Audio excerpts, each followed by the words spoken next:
So, hello there, and welcome back to another Night of the Movies podcast. And in these podcasts, I talk all things movies and TV, and whatever I want, whenever I want. And in today's podcast, I'll get more satisfying there. In today's podcast, I am reviewing Teenage Mutant Ninja Turtles, Mutant Mayhem. But before I do that, I should say what I say at the start of every podcast I do, which is, if you are watching this podcast on YouTube, hello to my viewers, but you prefer to listen to your podcasts, well, guess what? You can with this one too, at Nicer Movies on Spotify. And if you are already listening to the podcast on Spotify, hello there to podcast listeners. Thank you very much, by the way, because according to my statistics, I don't get many listeners on Spotify. But if you are already listening on Spotify, then you can also check this channel out on YouTube and Nicer Movies on that platform too. Likewise, wherever you're watching or listening to the podcast, don't forget to like and subscribe if you enjoy the podcast, of course, and leave me some feedback on things to improve on in future podcasts, because there's always things to improve on, and feedback is, as ever, much appreciated. So, let's get into it. Teenage Mutant Ninja Turtles, Mutant Mayhem. What a long name for this film has. So, I should say off the bat, I've never really been that interested in the Teenage Mutant Ninja Turtles whatsoever. I don't even know how they originated. I'm guessing they originated through comic books, but even that I'm not sure on. So I've never really been interested in them. I've never really seen anything from them. I've never seen any of the Teenage Mutant Ninja Turtles shows. I've never seen any of the films which centered around them. And my only exposure to these Teenage Mutant Ninja Turtles was in the trailers for this film. But I decided to go and watch it anyway. I decided to go watch this movie because I heard some very good things about it. It's got some really good reviews right now. It's got like a 95% on Rotten Tomatoes. And I don't always use Rotten Tomatoes, but, you know, in the 90s on Rotten Tomatoes, and the 90% critic score, it's pretty damn good. And I also thought, why not? Why not? Why not go and check this film out at the cinema? Because, yeah, you know, I didn't think the trailer looked bad, and I thought this could be a bit of fun. And the plot follows a group of, as you might expect, Teenage Mutant Ninja Turtles who are sheltered away from the world, but want to experience what it's like to live alongside humans and be accepted as normal. And once they make friends with this young woman called April, she starts to help them with that, as well as linking them up to a mysterious crime syndicate who ends up unleashing an army of mutants onto the Turtles. And that's the plot for the movie. And honestly, I had a great time with this film. I really enjoyed watching it. Now, I'm not going to say the film was great. I had a great time watching it, but the film itself, I personally don't think is great, and maybe that's just because I'm not a huge Teenage Mutant Ninja Turtles fan. But I enjoyed this movie. It felt like a roller coaster when I was watching it.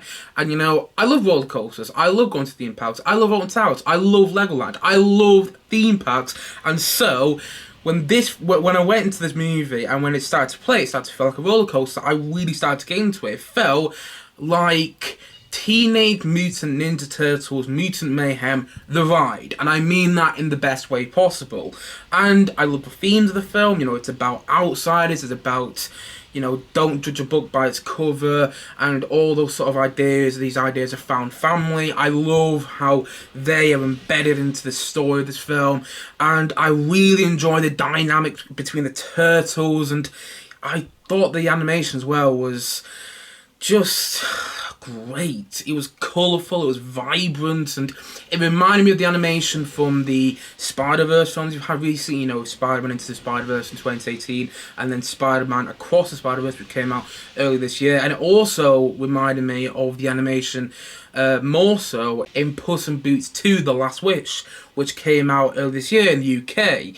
And so it was reminding me of all those films in a very good fashion, and I really liked the animation. I thought the animation worked really well. It wasn't what I expected.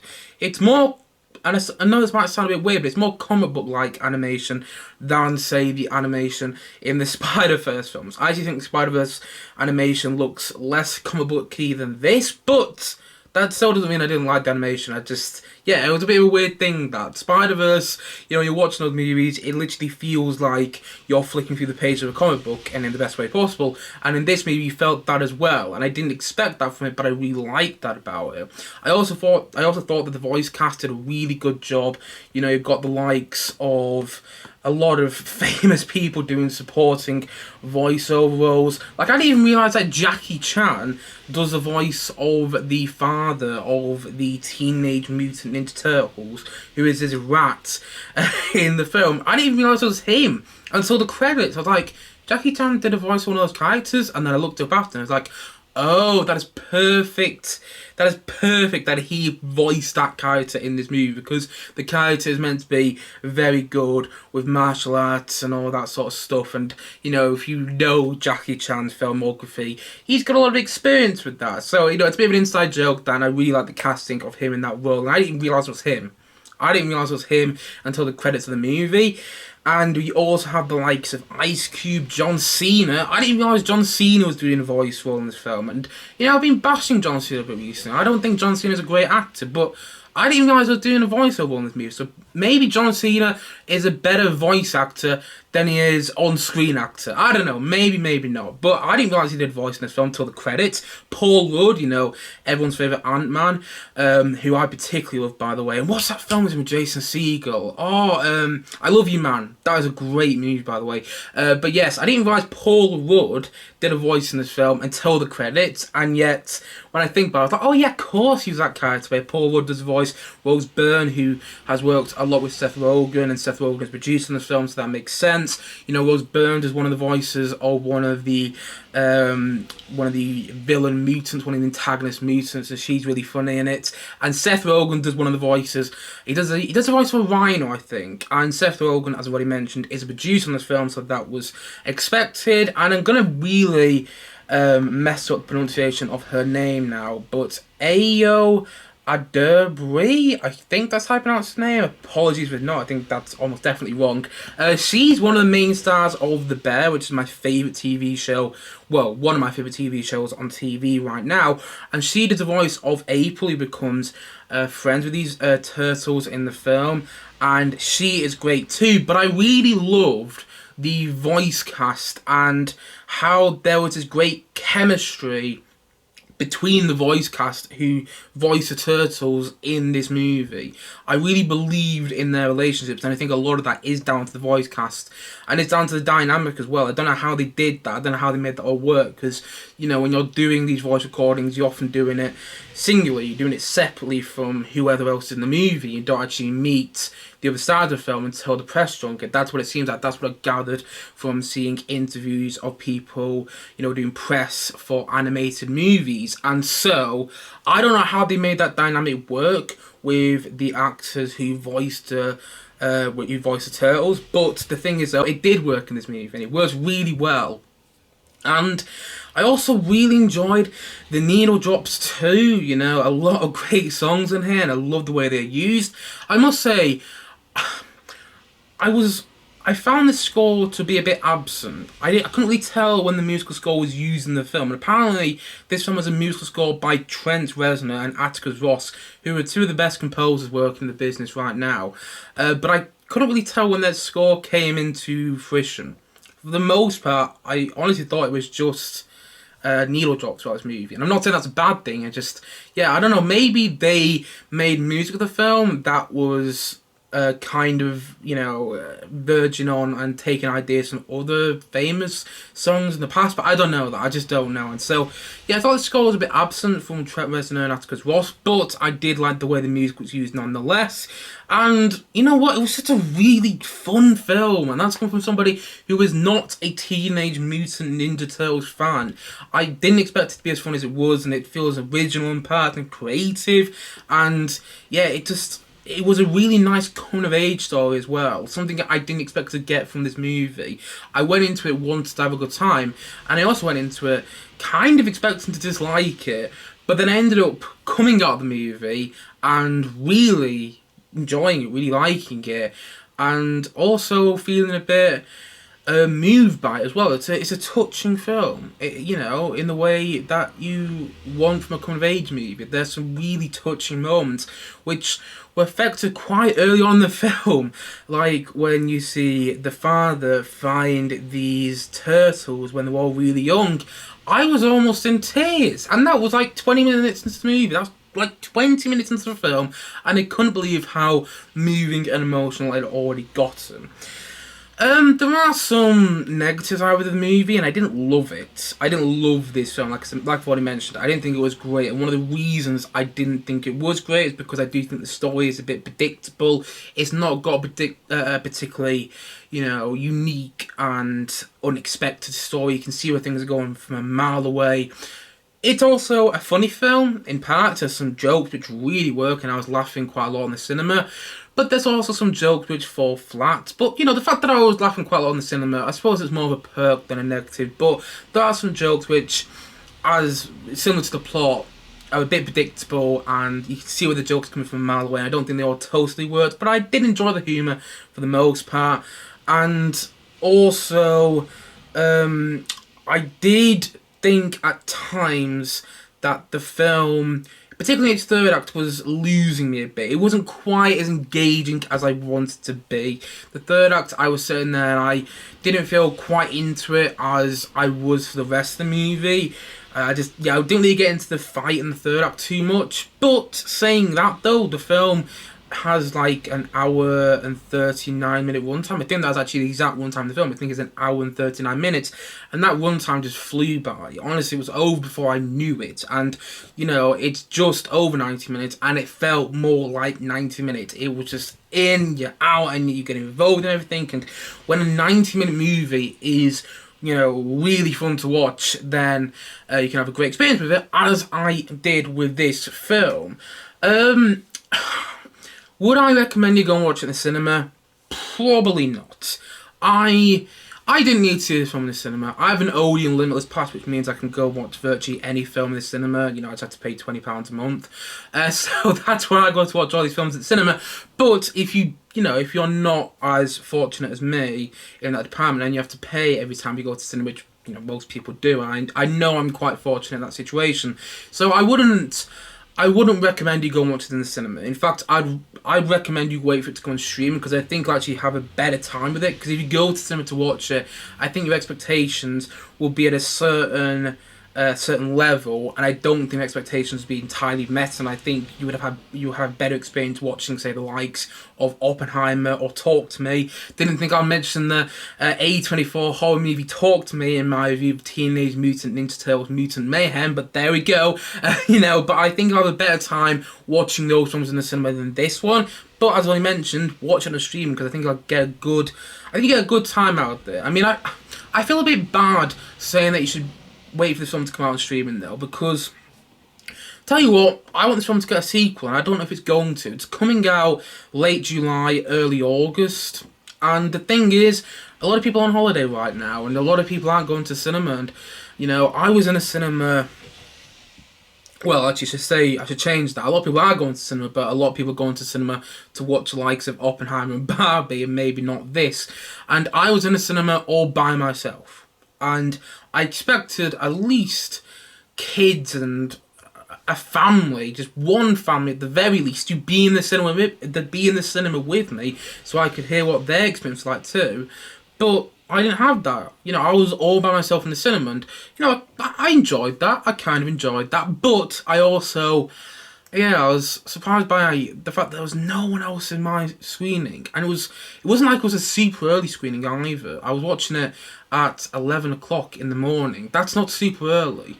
That's about the time I think you would take kids to the cinema. I mean, I don't know for certain. I don't have kids myself, but you understand the point I'm making. So, you know, I wonder how this film would do at the box office. Because yes, it's only that one screen. You know, it was only my screening where I was all by myself. But still, it's that time of the year when box office takings aren't always the best. And you know, I am wondering what this will do at the box office.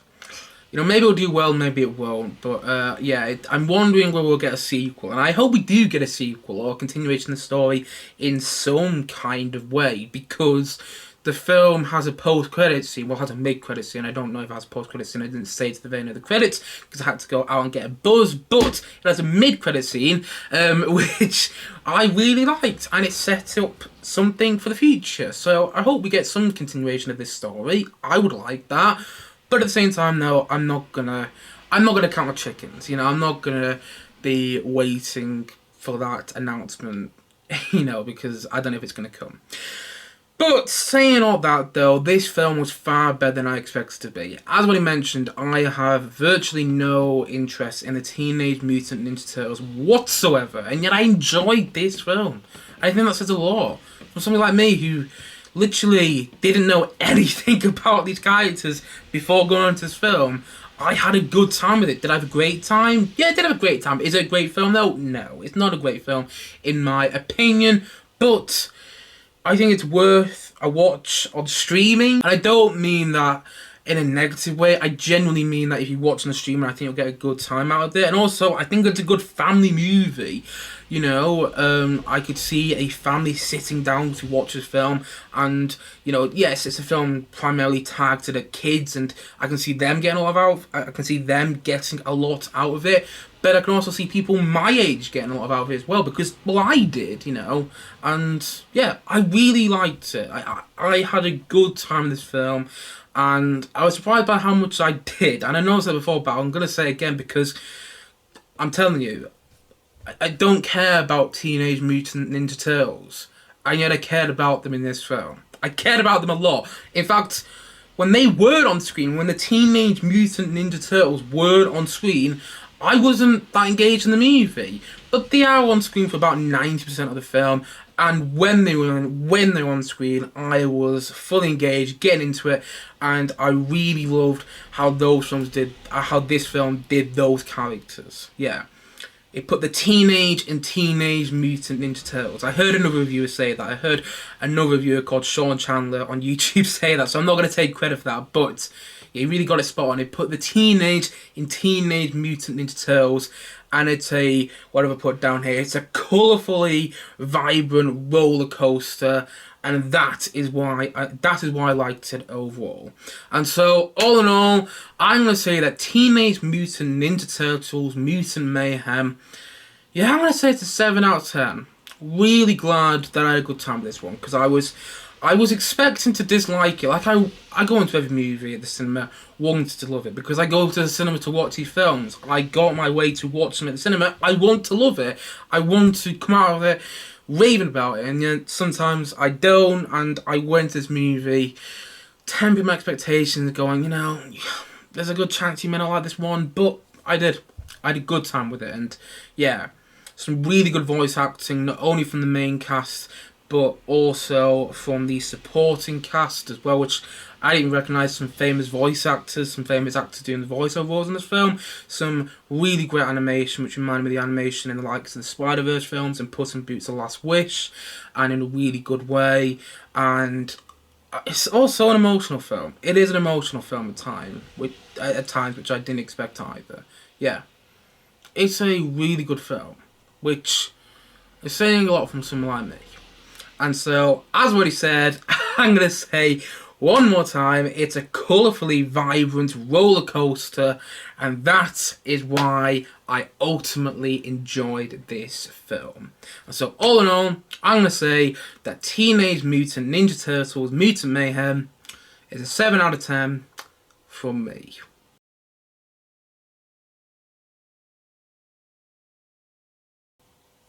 Anyway, guys, that is it for this podcast for today.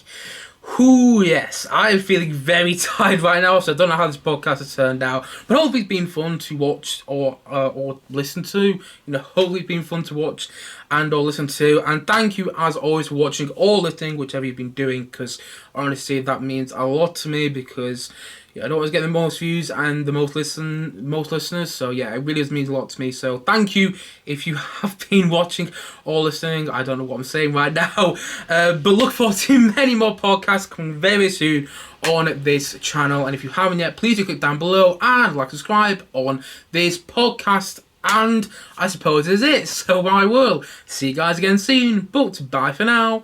Bye.